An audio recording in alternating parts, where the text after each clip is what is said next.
November 14, 1965, in a small clearing in the central highlands of South Vietnam, dubbed LZ X-Ray, U.S. Army helicopters carrying men of the 1st Battalion, 7th Cavalry touched down, ready for combat. The first boots on the ground were Battalion Commander Lieutenant Colonel Hal Moore. Moore noted the ominous silence as he looked toward the nearby mountain, hiding a force of North Vietnamese regulars that Moore had been ordered to locate and destroy. The gravity of the situation quickly became evident. Moore's men surprised and captured a North Vietnamese soldier who revealed the presence of 3 full battalions of NVA soldiers on the mountain, 1,600 men, compared to fewer than 200 Americans. As Moore's men patrolled the jungle near X-Ray, the crack of enemy shots rang out. The epic Battle of Ia Drang, the first major combat between U.S. and North Vietnamese regulars, had begun. Combat quickly escalated as an American platoon was cut off from their comrades.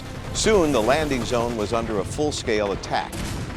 3 men were killed and 3 wounded when the helicopter inserting them into battle came under heavy, massive enemy fire.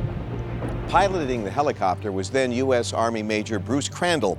While other helicopters waiting to land were diverted due to the overwhelming fire, Crandall kept his on the ground, in the line of fire, so wounded men could be loaded and evacuated. Upon returning to base, Crandall learned that the medevac helicopters had been grounded until enemy fire ceased.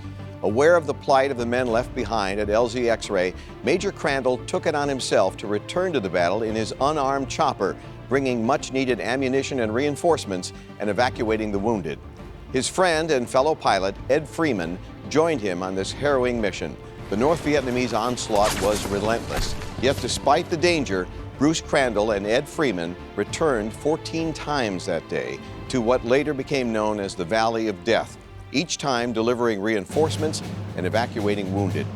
Each time Crandall's helicopter became too damaged by enemy fire, he would take another, returning to the battle time and time again until every wounded American was evacuated.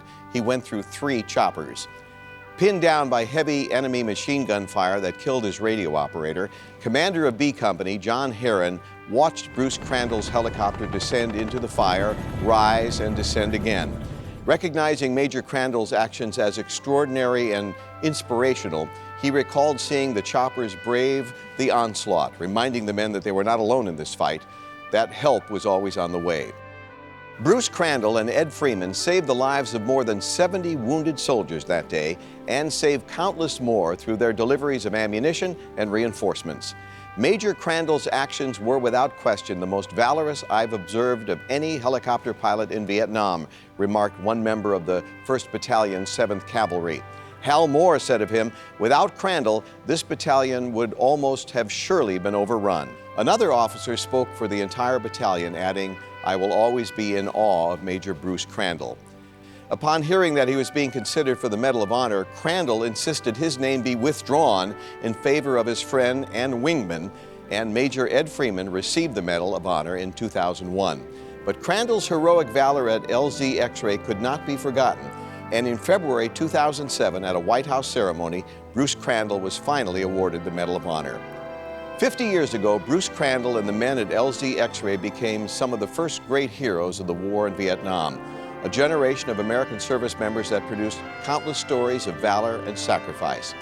50 years later, to Colonel Bruce Crandall and to all who served in Vietnam, thank you and welcome home.